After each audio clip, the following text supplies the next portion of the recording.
The Earth is an amazing blue planet, covered 75% with water, the essence of life itself.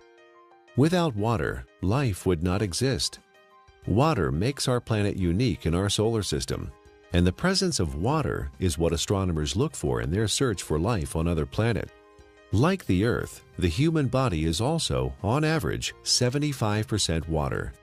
Without water, none of the processes that support life can exist. While we can go without food for many weeks, we can only live a few days without water. Yet only 2% of the Earth's water is drinkable, and billions of people worldwide don't have access to clean drinking water. In this video, you'll learn a lot about water. You'll also be introduced to Dr. Richard Cohen, MD, a doctor who practices integrative anti-aging medicine and performance sports nutrition. We really don't think too much about water. It's something that comes out of our tap. It's something that's in the ocean. But what I want people to realize is that we are essentially water. Our brain is 90% water. Our blood is 80% water. Our muscles are 70% water. So without water, our bodies cease to exist. Water is the essence of life. Water carries oxygen and nutrients to the cells. Water regulates body temperature. Water helps the body absorb nutrients and convert food to energy. Water protects and cushions vital organs and cushions the joints. Water removes metabolic waste from the cells through the lymphatic system. Without water, life ceases to exist. Water is just water, right? Tap water, filtered water, spring water, well water, bottled water. Some are a little more pure than the rest. Others have more minerals and taste better. You may pay more for the ones from Fiji or France or some glacier in Canada. But water is just water. Or is it? Volumes have been written on the subject, and the truth is, not all water is the same. Where did water come from? Water came from rain, snowflakes, came from streams, underground reservoirs. And what we're learning now, and this is the case with most issues, and most, when you go back to how things used to be. So if we look at water, the way it used to be, there are 3 or 4 structural and biochemical differences than what exists today. For most of his life, Nobel Prize winner Henri Cohen studied the water of the Hunza people who lived high in the Himalayan mountains. Natural health practitioner Arayna Nation was also fascinated by the Hunza people and their water. In my research, I discovered that there's a long history of scientific research about water and its healing ability. And this Kangen water has quite a history. It's a long history. And one of the things that fascinated me is the Hunza people and their ability to live 120 to 140 years without the degenerative diseases that we suffer here in the United States and all around the world. Why did the Hunza people live so long? Why were they so healthy? Cohen and others believe it is the water.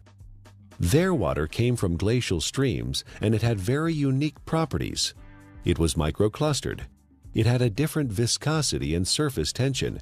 It carried lots of minerals that gave it a high alkaline pH. It also had an extraordinary amount of active hydrogen. Hydrogen with an extra electron. The presence of extra electrons made the water an antioxidant. All these properties combined contributed to the health and longevity of the Hunza people. Water similar to that of the Hunza people are found in other places around the world. The Caucasus Mountains of Azerbaijan, the Xinjiang region of China, and the Andes Mountains are just a few. In research, the Russians and the French and a lot of people have researched this. They found that it's their source of water. And it's from the glaciers that surround the mountainous region where they live. The common denominator with all these different cultures that have this vibrancy is their source of water and the properties that that water consists of. When we look at natural water, there are 4 or 5 different properties that are critical. So while adding a mineral buffer to filtered water is certainly more beneficial to get some of these mineral salts into our body, it still doesn't create that same process of having these free electrons, to having the negative ORP, still does not create a microclustered state. Okay, and those three in and of itself, even if you're filtered, you're losing those benefits, or you're not gaining the benefits of what's seen with natural water. So while it's a small step to take, beneficial, as opposed to drinking acidic water, it's not providing the same benefits. Is the tap water we drink today anything like the glacial milk that the Hunza people drink? Not even close. It has lost most of its living energy properties as it has traveled through our municipal water system. It is free of pathogens most of the time, but now carries chlorine, fluoride, and chlorine byproducts. It is sometimes contaminated with radium, rocket fuel, and pharmaceuticals like birth control pills. If your pipes are old, your water may be contaminated with lead or other heavy metals. And if the water where you live is acidic, water treatment plants add lye or ammonia to make it neutral. Not exactly glacier milk, is it? Where going back to the natural state of water is essential and critical for health. But we haven't done that, have we? Instead, we came up with a better answer: bottled water. Last year, Americans spent more on bottled water than on iPods or movie tickets. $15 billion. Every year, we pitch 38 billion water bottles into landfills. Over $1 billion worth of plastic. Only 9% of plastic water bottles are recycled. 91% become litter or landfill. A large percentage of this trash finds its way to the oceans, where it ends up part of a floating island in the Pacific, twice the size of Texas. But you do understand chemicals and toxins in your water are not healthy. And we do understand that having a plastic dump the size of Texas floating around in the Pacific Ocean and now is broken down into micro little plastics and getting into fish and other animals is not a good thing. The environmental cost of bottled water is not just the trash it generates. It requires 2 liters of oil to make a 1-liter plastic bottle and transport it to the consumer.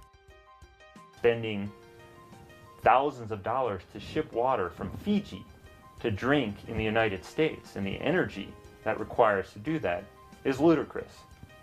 More than 1 million bottles a day of Fiji water, untouched by human hands, is produced in a country 6,700 miles away from California and transported halfway around the world for our consumption. At the same time, more than 50% of the people in Fiji don't have access to safe drinking water. Oh, by the way, you might want to know that by the time Fiji water gets to you, it is only slightly alkaline and has a positive ORP. It's not Fiji water anymore. Is bottled water any better than tap water? Given what it costs, it should be, but it's not. In fact, a significant percentage has more contaminants than are allowed in tap water. Most of it is purified municipal tap water that has been cleaned up through reverse osmosis, which not only removes chlorine and other contaminants, but strips the water of all minerals. Reverse osmosis also wastes 4 to 10 gallons of water for every gallon produced. In Japan, RO water is known as dead water.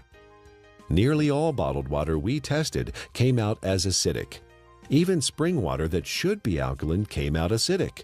Even worse is that all bottled water we tested had a highly positive ORP, or oxidation reduction potential. Water that has a negative electrical charge, like the natural ancestral waters, is best. Bottled water may be clean, but it does not have the life-giving properties of natural water. Finally, there's the cost factor. It's hard to believe, but if you consume the amount of water you should every day from bottled water, you'd spend over $2,000 per year. Over 15 years, the lifespan of the best water ionizer on the market. That adds up to a lot of money. If the water we used at home cost what even cheap bottled water cost, our monthly water bills would run $9,000. $15 billion per year is spent on bottled water in the U.S. and over $1 billion worth of plastic ends up as trash. Is there a way to save the earth and save money at the same time? You know, spending $2 for a small 12-ounce bottle of water is, what is it, 5, 6, 7 times more expensive than fueling your car. Doesn't make sense, does it? Especially when you're buying water that is acidic. You're buying water that may be devoid of minerals. You're buying water that has a positive ORP that is damaging. Doesn't make sense, does it? Maybe there's a way to produce your own clean water. Well, it would be nice to have a glacier in our backyard, or it would be nice to have a fresh mountain spring that's just percolating out of an aquifer in the earth. Most people don't have that. But what we do know, interestingly enough, is in places where that does exist, one of the key components is this clean, natural-based water.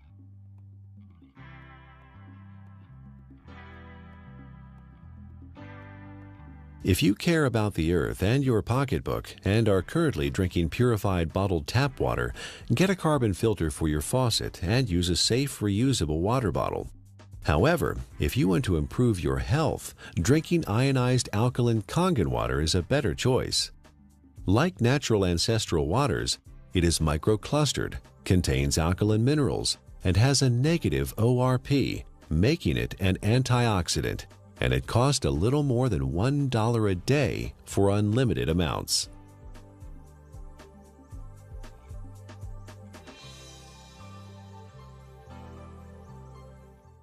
There's no doubt that the U.S. is experiencing a crisis in healthcare.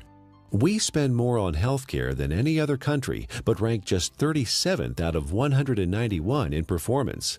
For the first time in the last 200 years, U.S. life expectancy is expected to decline, not increase. You die earlier and spend more time disabled if you're in America than in most other advanced countries. According to the Centers for Disease Control, over 60 million people in the U.S. are obese.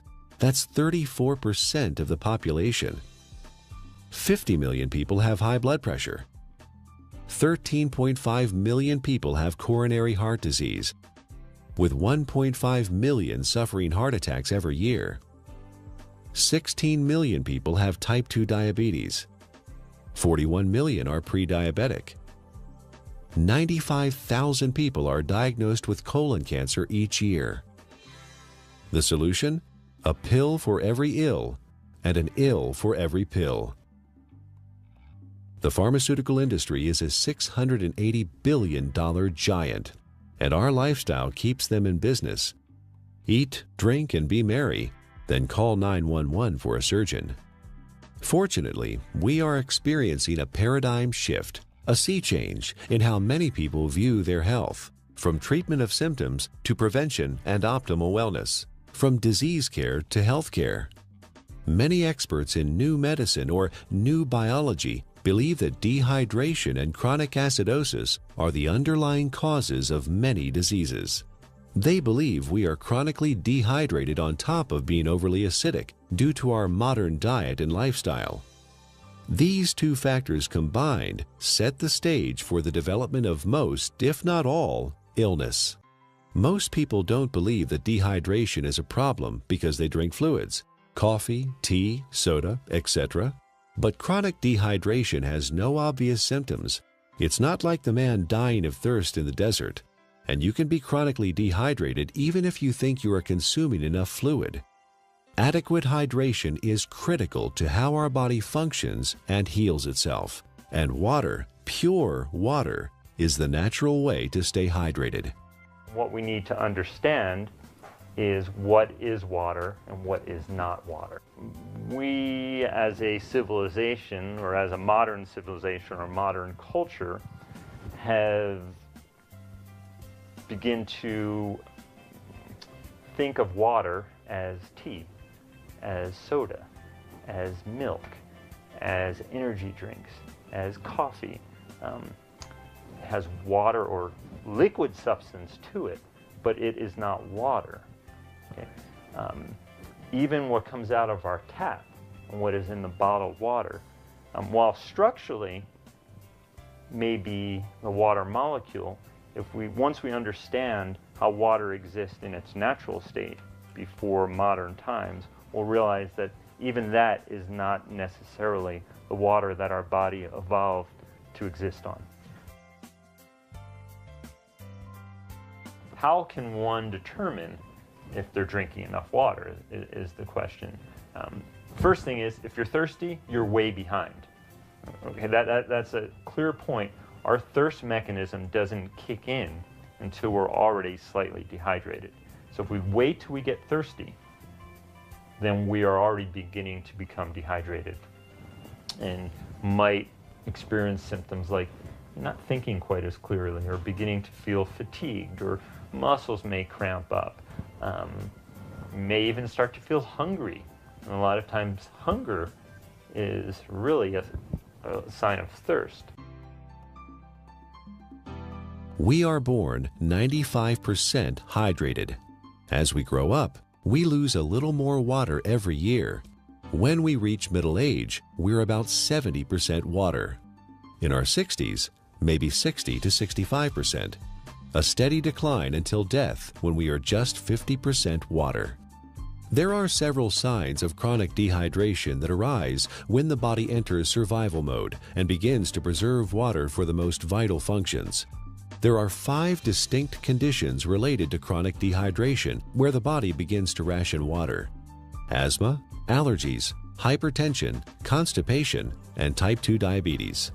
Symptoms include exhaustion, lack of energy, headaches, skin problems, obesity, and joint pain.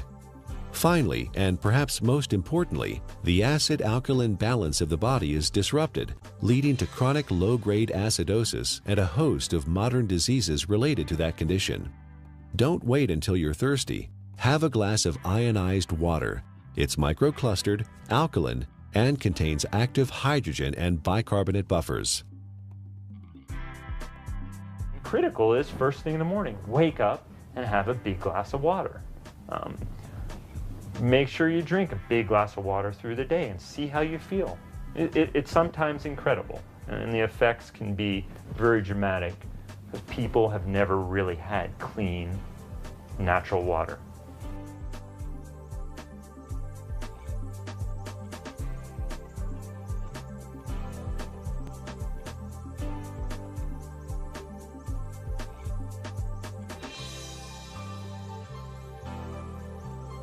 I want to use an example of an endurance athlete and specifically show the needs of hydration in the endurance athlete and how that also can relate to the everyday athlete. The person who's mowing their lawn and taking care of their kids, who is working, going to the gym, the weekend warrior, and how critical hydration is. We know that an athlete who is 1% dehydrated could have a 3% reduction in performance. Now, well, that doesn't sound like a lot. An athlete can spend hours and hours training, and in for example, a 1-hour event, a 3% reduction is almost 2 minutes. And that's the difference between winning or losing a race. One of the most important things you can do is to make sure you have enough fluid the night before. You cannot catch up the same day. When you're dehydrated, you build up lactic acid and you don't clear it. When you're dehydrated, the muscles don't receive the nutrients as effectively. When you're dehydrated, the cells, as we've talked about, don't communicate well with one another. When you're dehydrated, the oxygen carrying capacity of the blood diminishes. So you can see oxygen, energy production, neurological connections between cells are all critical to that endurance as well as the power athlete.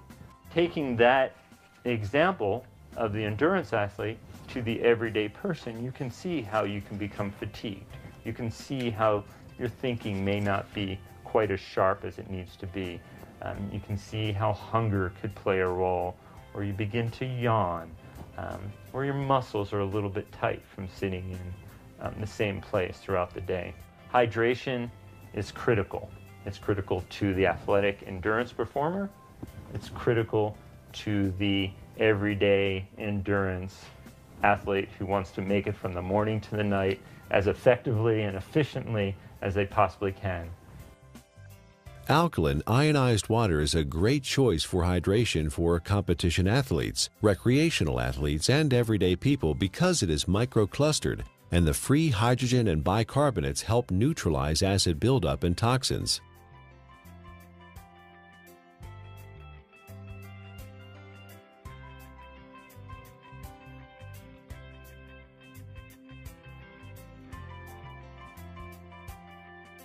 Chronic low-grade acidosis is a condition that develops over time and affects the quality of life and our ability to enjoy optimal health.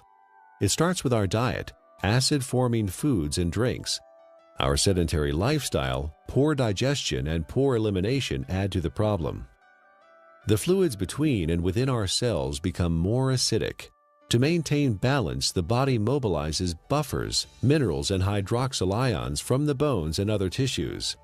This, in turn, leads to osteoporosis, and the overall process results in poor health, chronic illness, arthritis, and sluggish lymph system. An acidic condition for the body is very unhealthy. When the body is chronically acidic, illnesses can develop. Think of your cells like a fish in a bowl of water. When the fish are sick, what do? Do you give them a pill? Of course not. That would not solve the problem at all. They would still be sick. You change the water, give them the proper pH and ORP so they thrive. pH stands for potential hydrogen and is a measure of the acidity or alkalinity of a solution. pH is neutral at 7.0. Above that is alkaline, below that is acidic. It's a logarithmic scale. Each increase in pH means 10 times more or less hydrogen is present. Alkaline ionized water has a pH between 8.0 and 9.5.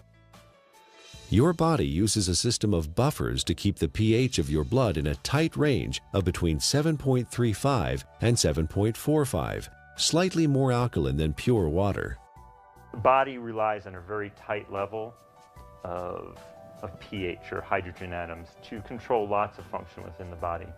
When the body becomes acid, systems begin to malfunction. We understand fish tanks and swimming pools. When they're acid, you need to make a change. When a fish tank is acid, fish die. When a pool becomes too acid, you don't want to go in it. When rain is acid from sulfuric acid and other too much carbon dioxide, it breaks statues. They begin to disintegrate. And we know acid rain and damages lake. Well, our body becomes a sink for this acidity. And when this acidity builds up, it in essence is one of the reasons for disease in our body. Bones begin to demineralize. Our ability to create energy decreases. Our immune system becomes depressed. The inflammation for aches and pains increases. Not a good thing to be acid. Dr. Linda Frassetto has proposed a revolutionary hypothesis that obesity is an evolutionary adaptation. While at one time we were able to metabolize our food and dispose of the normal acid waste through our kidney and liver using the bicarbonate buffer system, the sheer amount of acid waste that the body must handle today has created a problem. In order to protect the internal organs from damage, the body has adapted and now stores acid waste in the fat cells, as well as turning it into cholesterol, uric acid, kidney stones, and other storage forms. In her book, The Chemistry of Success, Dr. Susan Lark describes the effects of chronic low-grade acidosis. First, you tend to tire easily and become fatigued, retain toxins and heavy metals, lack energy to achieve your goals, become more pessimistic, develop chemical sensitivities, experience stiffness and joint pain, brain fog, and chronic fatigue. Several long-term medical problems are due to chronic acidosis: high blood pressure, autoimmune disorders, cancer, heart disease, diabetes, and inflammation.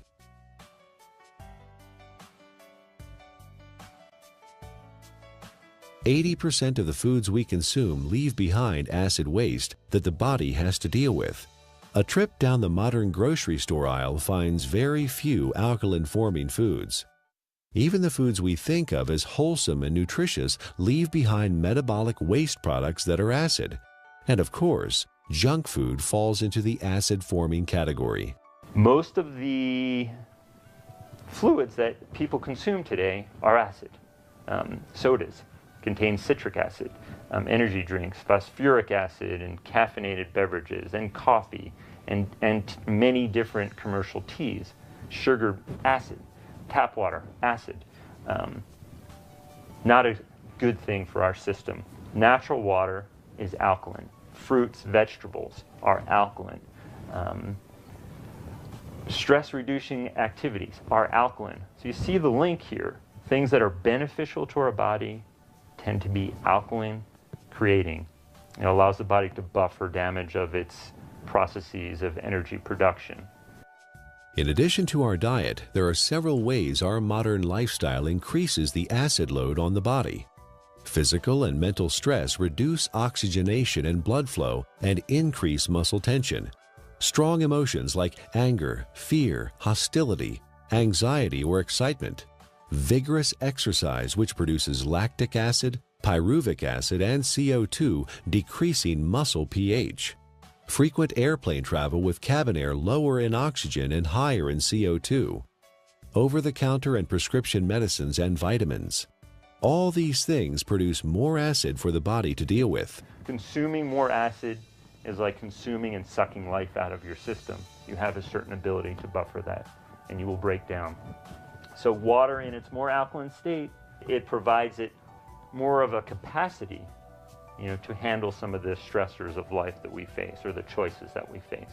Drinking ionized alkaline water, the equivalent of ancestral or glacial water, is an affordable, practical, and accessible solution to provide the body with a constant stream of alkaline bicarbonate buffers to neutralize acidity with no side effects. The cycle of wellness begins with a diet that contains more alkalizing foods and ionized alkaline water. Moderate exercise, good digestion, and complete daily elimination are also important. This leads to more alkaline fluids within and outside of the cells. Calcium and other minerals support bone density instead of being used as buffers. An alkaline body leads to better digestion, less illness, fewer colds or flu, a feeling of well-being, better lymphatic flow, more energy and stamina.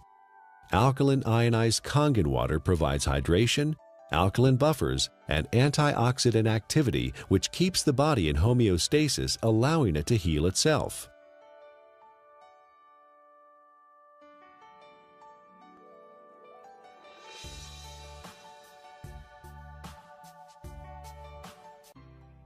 Japanese scientists investigated the Russian research about Hansa water and found that electrolysis could be used to create living water with properties similar to Hansa water.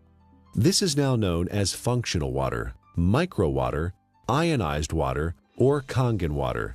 Kangen is a Japanese word that means return to origin, or in chemistry, reduced, having an extra electron. In the U.S., Kangen water is the trademark of Enagic USA, who market top-of-the-line water ionizers. Anyone with an ion water generator can make Kangen water from tap water. Water is first filtered, then exposed to an electrical charge in the electrolysis chamber of the generator. Alkaline ionized water is called living water. It is similar in atomic structure to the waters that the people of Hansa drink directly from glacial streams in the high Himalayas. It is fresh, invigorating, life-enhancing, free radical scavenging, and delicious. Full-scale development of water ionizers started in 1954, fueled by research at several agricultural universities on the effects of ionic water, especially acid water, on plants. Experiments on the human body followed, conducted by Japanese doctors and other scientists around the world. In Japan, hospitals and clinics have used purified, electrically restructured, ionized alkaline water for over 30 years to treat a number of disease conditions. Following efforts by Japanese medical doctors and agricultural doctors, the water ionizer was approved for medical therapeutics by the Japanese Ministry of Health and Rehabilitation in January 1966. Well, we don't have a glacier. We don't typically have, fresh streaming water. One way to do it, and this has been studied by the Japanese, is a process called ionization.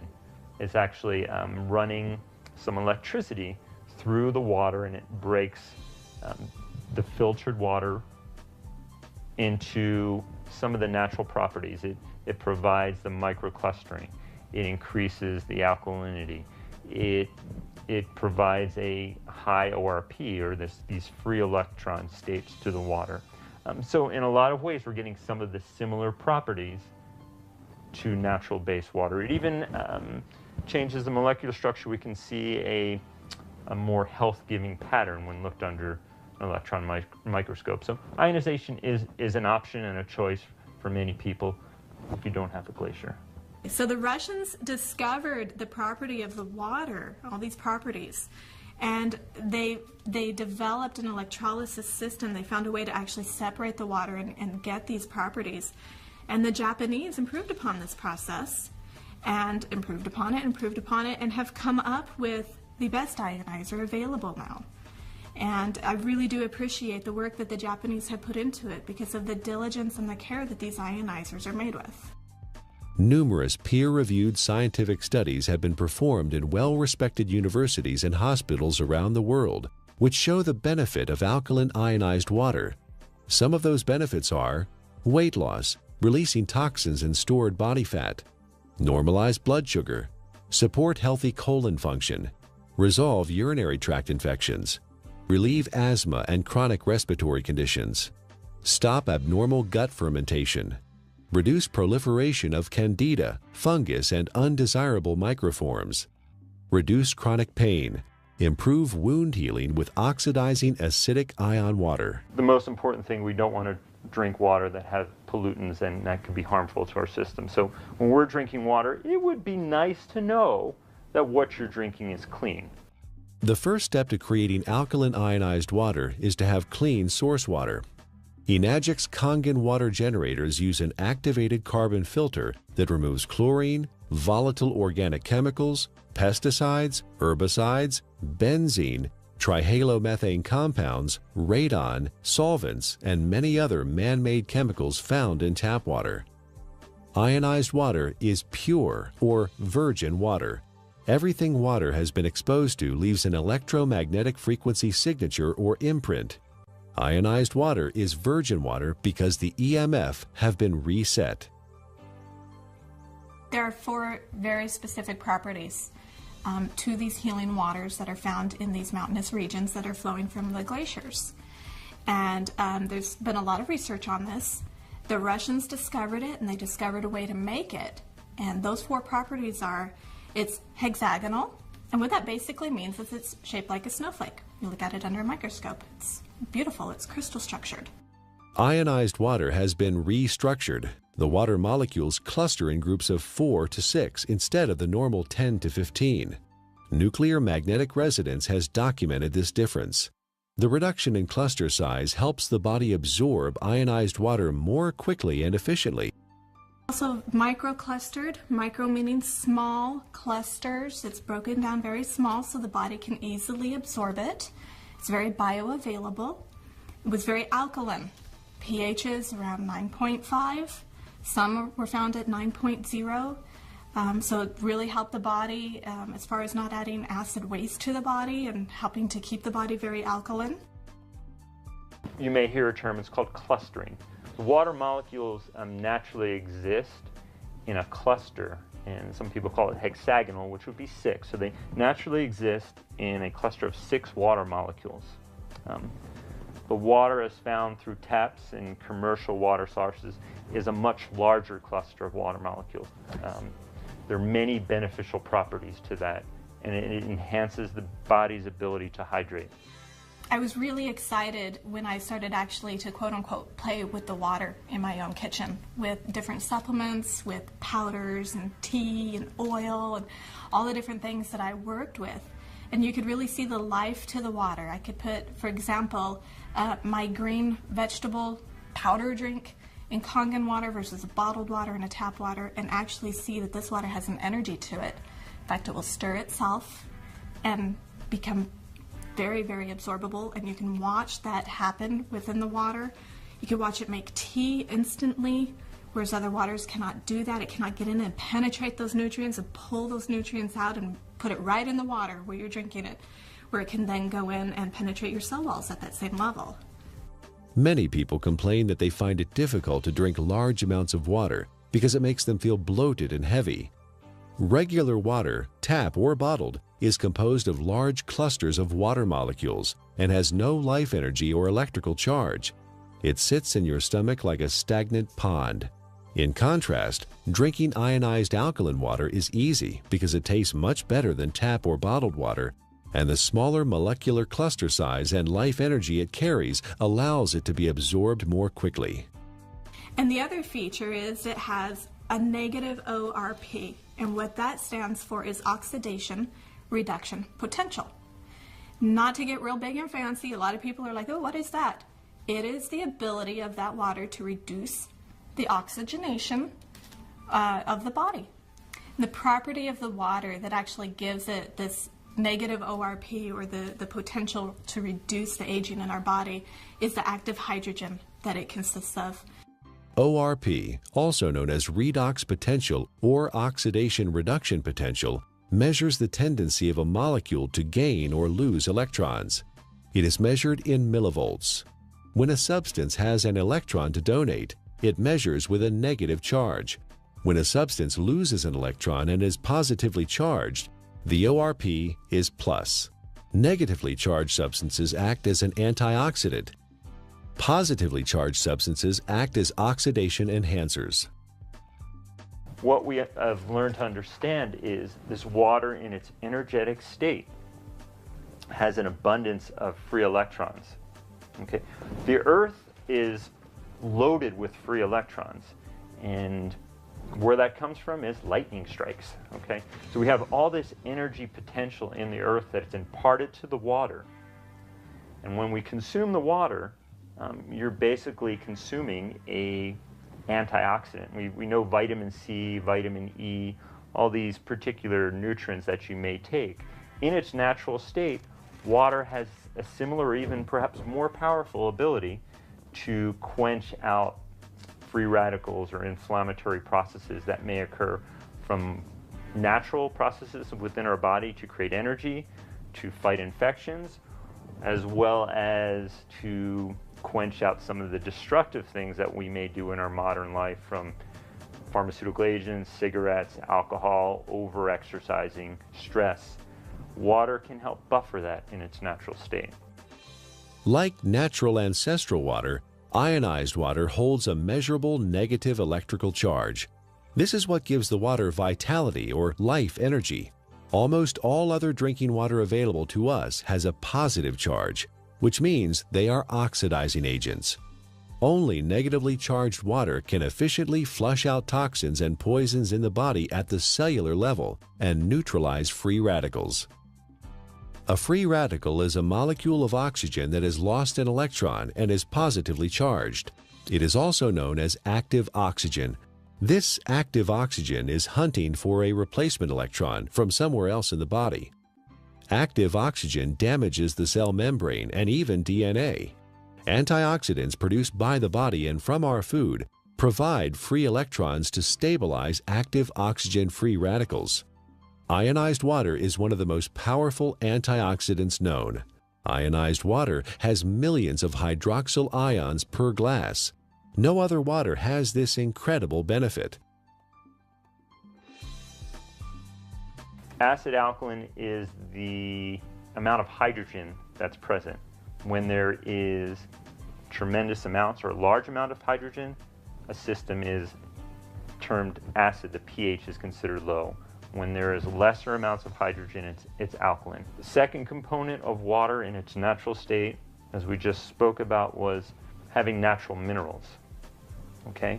Right. Being able to get these nutrients which are critical to our health, and those don't exist for the most part in commercially bought or tap waters. Water in a alkaline state provides the body with a greater capacity to buffer some of the natural processes that stress the body, as well as the lifestyle processes that also stress the system. And drinking water in a natural alkaline state provides you with a substance that is not acid, that is not damaging to your system. So you can look at it from two different ways, eliminating all the unhealthful things that we don't even think about and consuming clean, natural base water. Is ionized alkaline water safe for anyone to consume? Certain medical conditions require fluid restriction, so you should follow your doctor's advice. For these people, because of the unique imbalances that are created, extra fluid is not processed well. So the standard conventional mechanism, don't take fluid because you can't process it. Let's minimize it. While the cells intracellularly are starving. See, the problem is that the fluids can no longer get into the cells effectively. Is it because people are not drinking or haven't drinking natural water? Certainly one component of it. It has to do with the health of the actual cellular membrane. So for these people, well, I don't want to say drink all the water you can, but I think you will find for whatever water that you can, or fluid that you can, by consuming water in a natural state, you may begin to enhance the intracellular component of the water and lessen some of that extracellular water that exists. And in doing so, you may find that your fluid intake may gradually increase, and that would be beneficial. How that helps your ultimate condition, obviously it is an unknown since there's many factors involved. But water in its natural state, microclustered, alkalinized, is going to give you, in essence, the most bang for your buck. Don't waste your fluid on coffee. Don't waste your fluid on energy drinks or sodas. Absolutely not. That's just going to make your condition worse. All water is not created equal. We encourage you to try ionized alkaline natural water. Ask the person who gave you this DVD for a free sample of Kangen water. For references and resources about the topics covered in the DVD, go to ionwatertruths.com.